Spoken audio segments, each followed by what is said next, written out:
What up, Skel? Welcome to Bar Rise with Bryce the Fourth. Getting out raw reactions and interacting with the masses. No subject is safe. You'll hear the people and the noises, but that's the point, because without the people, what's the point? Embracing vibrations.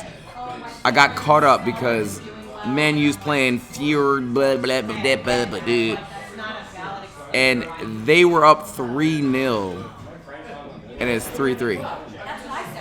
Whatever. And as you know, I always talk about the birds first. Go Birds. I thought that today I was going to, talk about Saquon, but the first thing that I need to talk about is Brandon Graham, BG. If you are a die-hard Eagles fan, you know a lot of people were not confident in him. We're not thinking that he could be a first-round home run hitter. We're not thinking that he'd make an impact on the team. Almost 78 sacks. Bust his ass. And if you were watching the Super Bowl, the first one that the Eagles won, the key to winning that Super Bowl, the only turnover, BG. I was watching his press conference, and those tears were warranted. We didn't deserve those tears. He deserves those tears. Wow. They said he's going to be out for the regular season. He could be back for the playoffs. I would love for that to happen. I didn't write any notes for this because at the end of the day, Saquon Barkley is a motherfucking monster. A monster. Monsters, Inc. That's what they call in Saquon Barkley right now. 2 70-yard touchdowns. I was sitting there with my fiance, shout out to Nicole, and I was like, yo, something ridiculous is about to happen. Bam! 70. Untouched. And I know that our offensive line loves it, because it's like, we got to do one or two things, which is block this guy, block that guy, and Saquon's going to do the rest. Done and done. Done and done. Shout out to my guy, Alex Big Nippon, in the building, for pointing out the fact that Mekhi Becton, he's a guard who plays for the Eagles, never played guard ever, and now he's just mauling dudes. I mean, like, you see a person, get out of here. Get out of here. Move. Get out the way. Get out the way, bitch. Get out the way. No. Mauling dudes. Saquon Barkley had 302 yards total, which means 255 and then 447 receiving. 8 more than other NFL teams combined. And then people are questioning whether or not he is in the MVP conversation. He went from 60-1 to 6-1. Weird. Anywho, Jalen Hurts is comfortable. If you watch the game, this man is walking down the field just smiling like, I don't have to do anything. But as far as the Rams go, they had an opportunity, virtually to be better, but their division is so strapped that you just can't make these mistakes and you can't lose these games, but they did.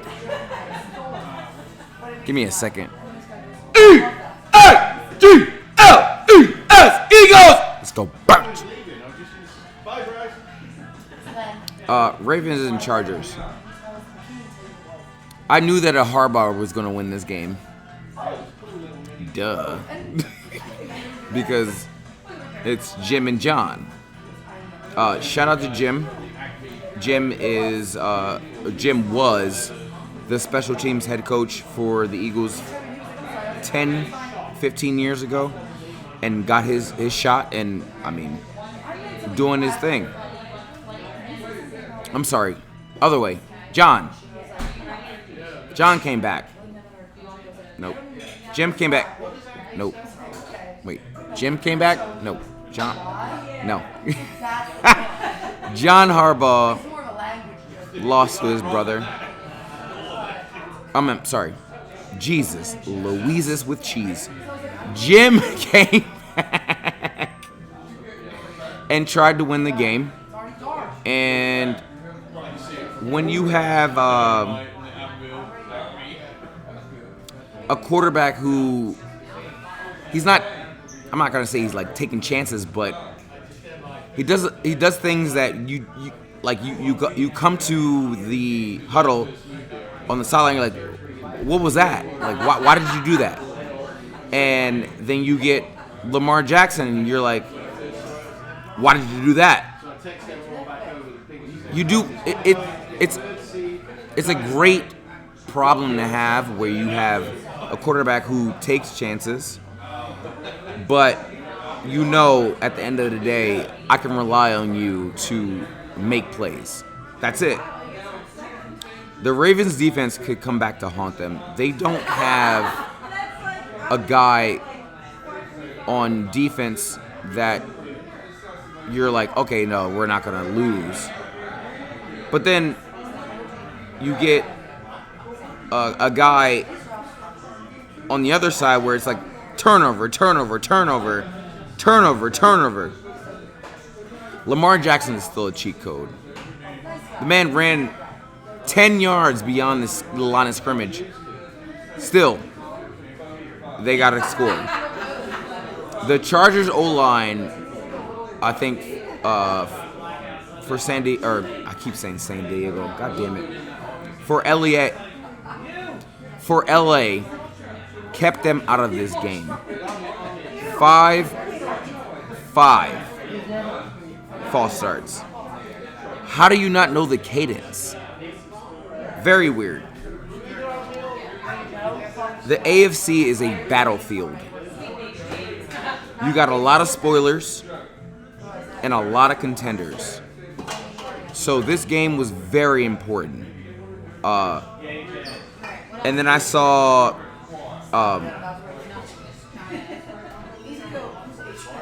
what? Stop. I saw a lot of players saying that they weren't worried about Derrick Henry. What? This nigga had 148 yards. 148. You see him running upright? Nobody wants to tackle this man. Whatever.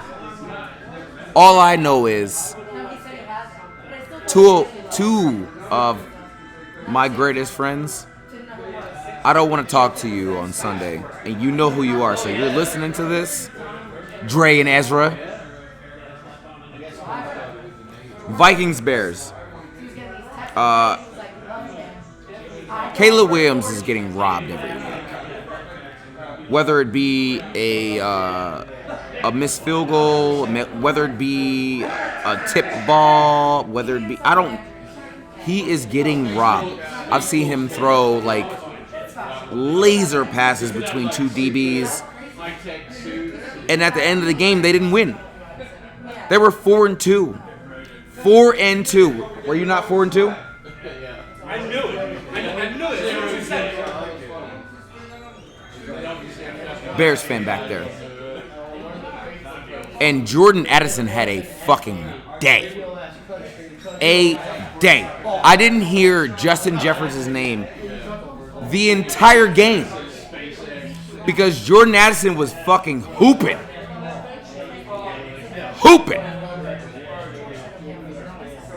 Cairo Santos, the kicker, has to do something about his. Well, you know, it's crazy. He got into the league because of the way he kicks. But now people know you're going to kick this way. We can block it. And it happened. I love that the Vikings kicker wears 96, which is pretty dope.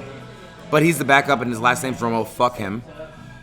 But he's back. I love that the Vikings kicker wears 96. This was the first time that the Vikings had a running touchdown in the second half the entire year. That's pretty awesome, but also tells everyone we're not worried about you guys running the football. The last 5 minutes of this game was exciting. Caleb Williams needs his receivers to get open when it matters, and they didn't. And that's it literally what it came down to. The Bears' defense is better. The Vikings just needed this win way more than they did, and they got it. So, you know, Vikings won. Cowboys, Commanders. This is a very rare time that I was rooting for that team in Dallas. You got 2 blocks from Washington. You got missed field goals from Brandon Aubrey to start the half. It was so boring. Like we thought this was going to be a shootout, and Jaden Danielson turned up and looked healthy when he got that rushing touchdown. The Commanders need to be concerned with the lack of pass rush. Cooper Rush was chilling. He was chilling. He's back there like, oh yeah, got him. And the last 4 minutes of this game was ridiculous. So you get the Turpin run back, and I'm acquainted with a person who roots for the Commanders, and I tried to tell him this game is not over, and he missed it. And then I get the onside, run in for the touchdown. They, as in the Commanders, didn't think that they would even be here right now. But now at this point, you got to be wondering, are we going to make the playoffs? Seahawks and the Cardinals. Kyler Murray was in hell. Running for his life. They sacked him 5 times.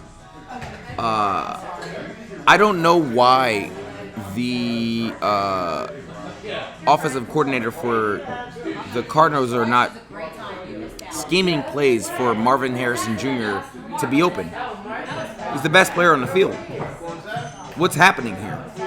And then you get James Conner, the running back for the Cardinals, 7 rushes for 8 yards. How does that work? What are we talking about here? It was just a really defensive game. Geno Smith is the definition of middle-of-the-pack quarterback, where it's like you don't want to put him in the top 10, but you don't want to, like, downplay where he is. I was watching the game. I saw some of the game, and then he threw a red zone interception. I was like, yep, that's exactly where he needs to be.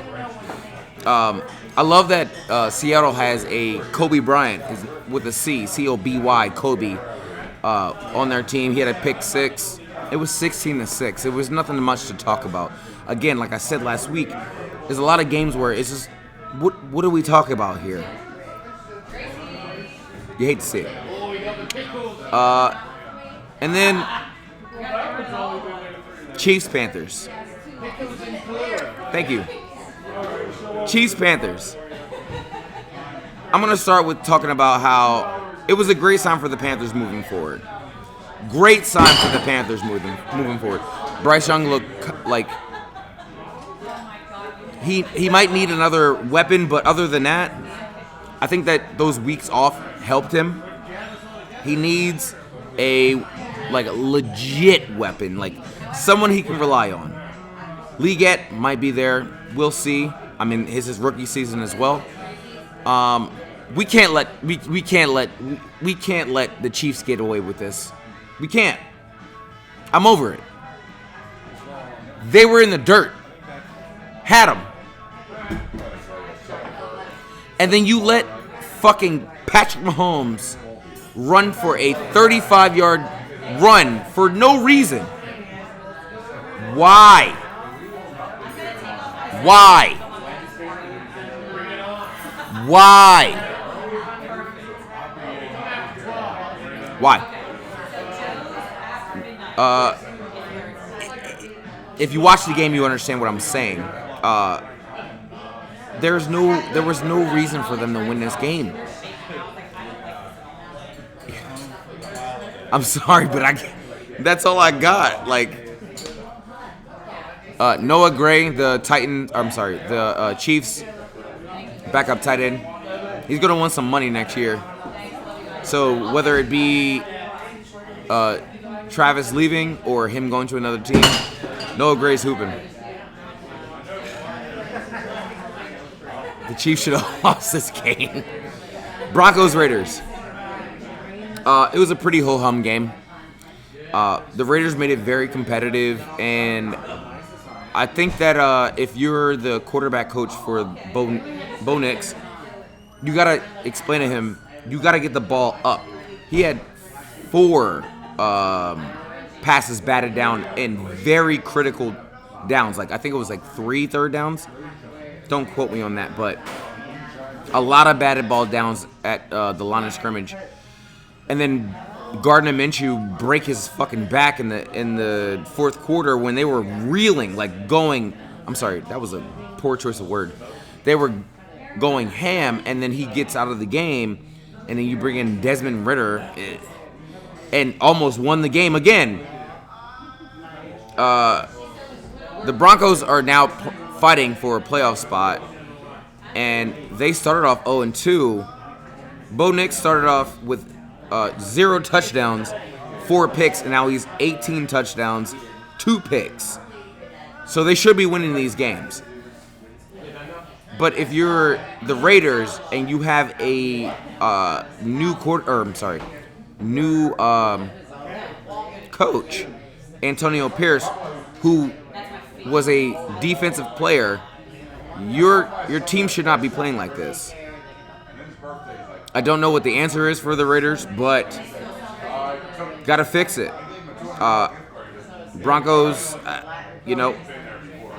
come out of this game vying for a playoff spot. Good for them. The Colts and the Lions. Lions.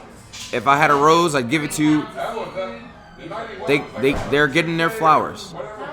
They're not playing perfect, but they're playing well enough to win every single week. 10-1 is 10-1. Wait. Could have sworn there was a team last year that was 10-1. Yeah, whatever. I'll let that go. But the Lions, 10 weeks in a row, both Montgomery and Jahmyr Gibbs have a rushing touchdown in the same game. NFL record. I said it weeks ago. They have the best tandem in the league. Best tandem in the league. Anthony Richardson for the Colts is a running back playing quarterback. He lowers his shoulder constantly with 3 yards to go instead of just getting down. I don't know what they're telling him. Maybe him getting benched is a big fuck you to the Colts, but if you want to be on this team, if I'm a Colts fan talking to Anthony Richardson, go the fuck down. At the end of the day, though, Lions just moving along. But again, I've seen a team that was 10-1 and didn't get it done. The Texans versus the Titans. A game where one team, Texans, playing for a better playoff spot, and another team, Titans, just trying to hold on. and it was a very, very competitive game. I was wondering why it looked so different or difficult for the Texans, and then I saw that Joe Mixon only had 21 yards in the fourth quarter. What? Be better, Texans. C.J. Stroud was under pressure the entire game. He was missing a lot of short throws. He threw 2 picks, a lot of really dumbass picks. But he got it done. He pulled a Dan Orlovsky, and if you don't know what a Dan Orlovsky is when you run out of the back of the end zone, knowing that you're in the end zone, and you get a safety. Will Levis was doing his best to lose this game. He was sacked 8 times, back-to-back throwing picks, and the Titans defense showed up, but good teams lose, bad teams win. Flip-flop them. Exactly. Texans are they're not trying to do anything but not lose this. They're not going to lose the division, but they don't look good. The Dolphins and the Patriots. Patriots defense is abysmal. And we're in another situation where I don't understand why, because they now have a defensive coach who also played for the Patriots and Mayo. I don't know. This was Jalen Waddle. It was a show-out game. Tyreek Hill was the decoy. Waddle was just catching everything. I love that he said that he retired the penguin dance because people are like asking him to do it in public, and he's like, people leave people alone.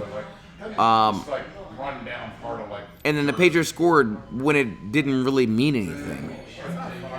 Drake May is the answer for the Patriots, 100%. He knows how to get out of the pocket.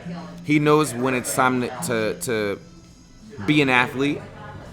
The Patriots just need a receiver, and they just need a tight end so that Drake May has somewhere to go when all else has failed. The Dolphins are clawing their way into the playoffs, because if they lost this game, I wouldn't have believed it. They're now 8th. There's only 7 spots. This is very important for the Dolphins. The Giants versus the Bucs. Danny DeVito was just happy to be there. Just happy to be there. I said last week, he was a third, and now he's hurt, if you don't know. He's got a forearm injury, so they're not even sure if he's going to play next week. And then, shout out to Lorena.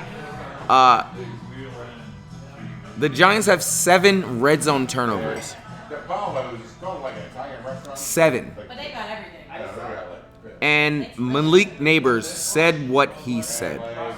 Was Daniel Jones the problem? Or was the team the problem? Or was the coaching the problem? You tell me. This nigga was smacking his gum like he was like trying to get all the flavor out of the zebra gum.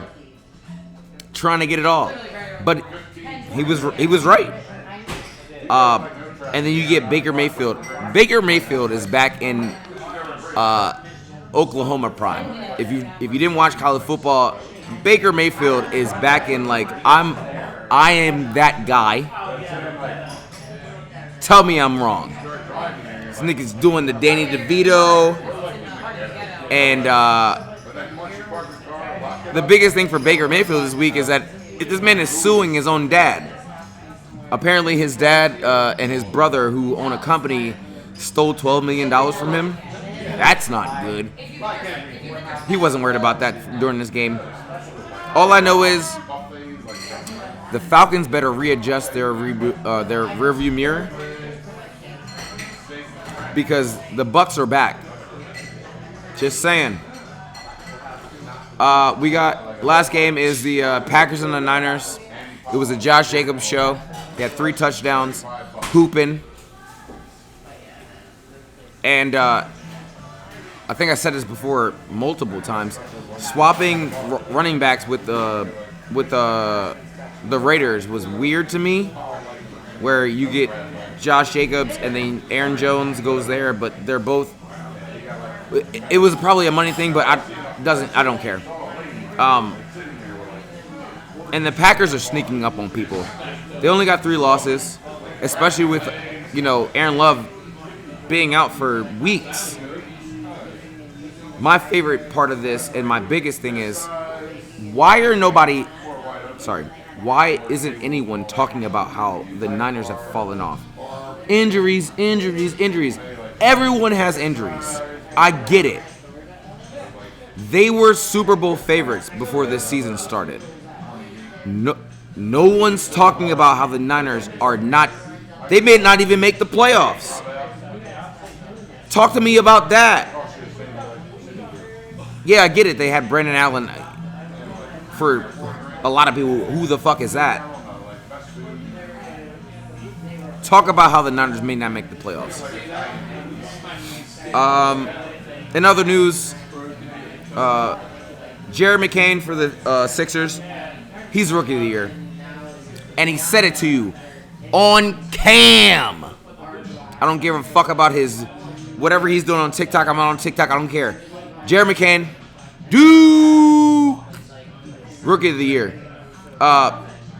Liverpool giving me fits on Sunday, but big time players make big time plays. Mo Salah, running down the wing. Salah, la la la la. The Egyptian king. Up the Reds. Man City. Real Reds. Go not again. What the hell are y'all doing? Losing.